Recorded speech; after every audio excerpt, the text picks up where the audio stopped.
Hello student, स्वागत है आपका अपने ही YouTube channel P Kumar history classes में। आज हम फिरोज तुगलक के लोक कल्याणकारी या जन कल्याणकारी कार्यों के बारे में जानेंगे। फिरोज तुगलक ने राज्य को कल्याणकारी स्वरूप देने का प्रयास किया, लेकिन उसका यह प्रयास कहीं न कहीं सीमित रह गया, क्योंकि यह कल्याणकारी जो उसने कार्य किए वो केवल एक वर्ग तक सीमित रह गया। अर्थात उसने केवल मुस्लिम समाज के लिए ही इस तरीके के कल्याणकारी कदम उठाए, जिसमें बहुसंख्यक जनता हिंदुओं को इसका लाभ बहुत ही सीमित मात्रा में या ना के बराबर मिला। तो वह कौन कौन से लोक कल्याणकारी कार्य थे उसको हम देखेंगे डिटेल्स में, जो इस तरीके से हैं: रोजगार कार्यालय, दीवाने खैरात, दीवाने इस्तिहाक, दारुल सफा, शिक्षा को प्रोत्साहन देना, सार्वजनिक निर्माण कार्य। इन्हीं बिंदुओं को हम विस्तार पूर्वक देखेंगे। फिरोज तुगलक ने जो ये लोक कल्याणकारी किए और एक सीमित पूरी तरीके से अपनी प्रजा पे या जनता पे लागू नहीं कर पाया, उसका एक कारण यह है कि फिरोज तुगलक कहीं न कहीं खुद एक संकीर्ण मानसिकता से ग्रसित था। उसके साथ ही मध्य युग का वो वातावरण भी कुछ ऐसा ही था, जिस वजह से वो पूरी तरीके से राज्य को जन कल्याणकारी स्वरूप प्रदान नहीं कर सका। और फिरोज तुगलक की समस्या ये भी थी कि वह मुसलमानों का जो है शासक मानता था, हिंदू बहुसंख्यक प्रजा का शासक वो अपने को नहीं मानता था, और इसीलिए मुस्लिम समाज के कल्याण का कार्य करना वो जो है अपना धर्म समझता था। तो कौन कौन से कल्याणकारी कार्य उसने किए उसको हम एक एक करके देखते हैं। रोजगार कार्यालय, उसने दिल्ली के कोतवाल को यह आदेश दिया कि जो लोग बेकार हैं उनको दरबार में प्रस्तुत किया जाए और उनकी योग्यता की जांच सुल्तान फिरोज शाह तुगलक स्वयं करता था और फिर उनकी योग्यता के आधार पर उनको नौकरी देता था। इसके अलावा जो लोग बेकार थे वह स्वयं भी रोजगार दफ्तर में जाकर अपना पंजीकरण या नाम लिखा सकते थे और फिर कोई कार्य उपलब्ध होने पर उनको नौकरी दी जा सकती थी। तो रोजगार कार्यालय का आज भी आप देखेंगे तो हर एक जगह प्रत्येक स्टेट में आपको रोजगार कार्यालय मिल जाएगा।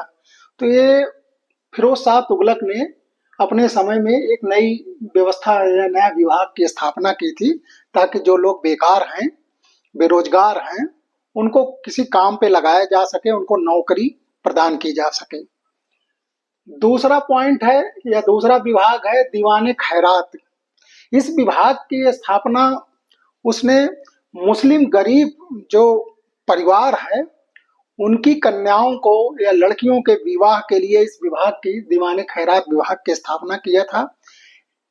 इसमें व्यवस्था ये थी कि जब कोई मुस्लिम कन्या, गरीब मुस्लिम कन्या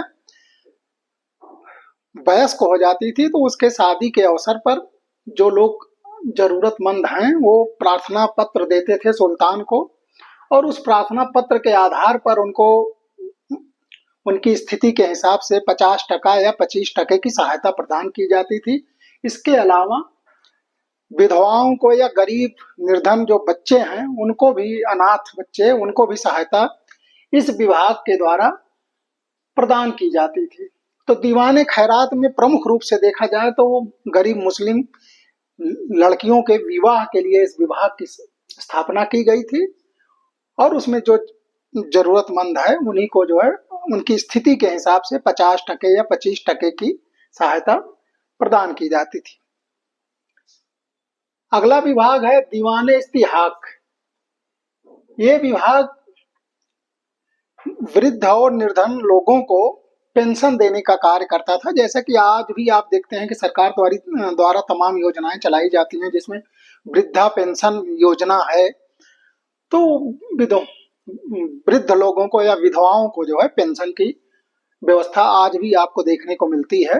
तो यही विभाग जो है फिरोज शाह तुगलक ने दीवान इस्तिहाक करके गठित किया था। फिर अगला विभाग है दारुल सफा। दारुल सफा में का मतलब है अस्पताल की व्यवस्था करना। तो इसमें अस्पतालों का निर्माण करवाया गया और अस्पतालों में दवा भोजन मुफ्त में प्रदान किया जाता था। निःशुल्क चिकित्सा की जो है सुविधा उपलब्ध थी।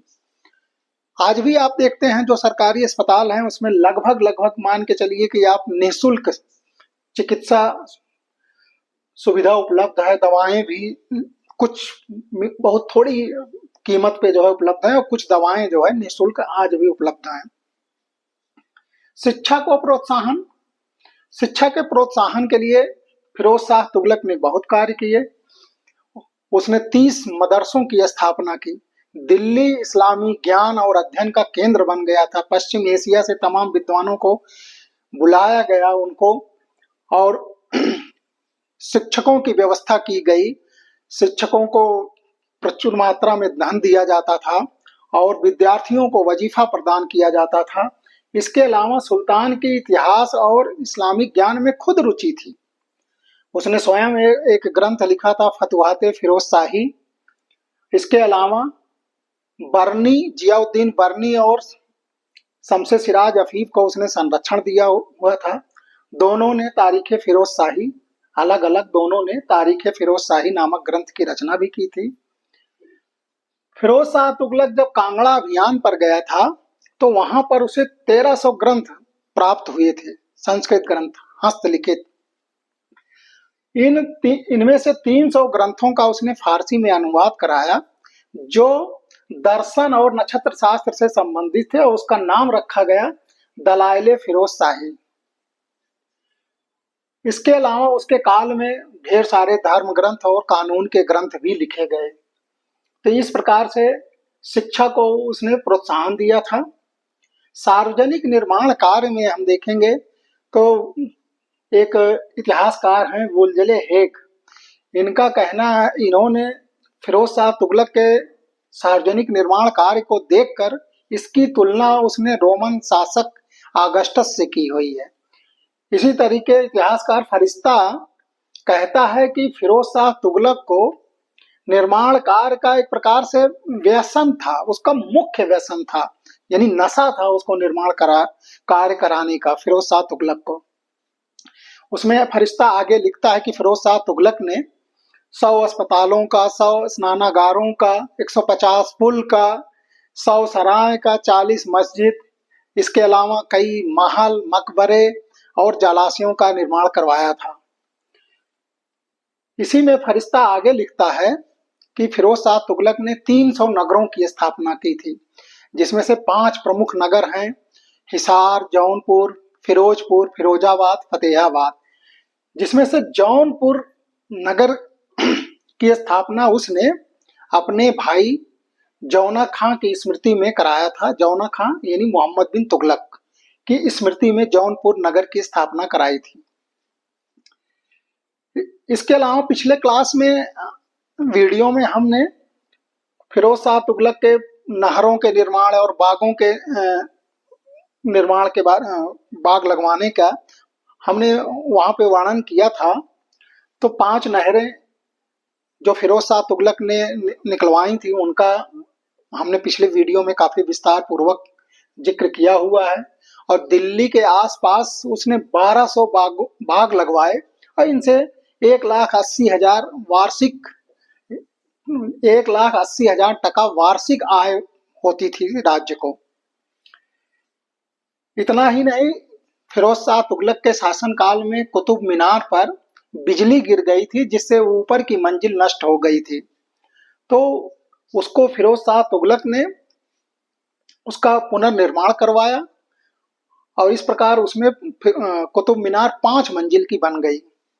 इतना ही नहीं, फिरोज शाह तुगलक को इस तरीके की गतिविधियों में बहुत रुचि थी तो उसने अशोक स्तंभ, मौर्य शासक अशोक के जो स्तंभ थे उसको उसने मेरठ और टोपरा से मंगाकर दिल्ली में सुरक्षित रखवाया।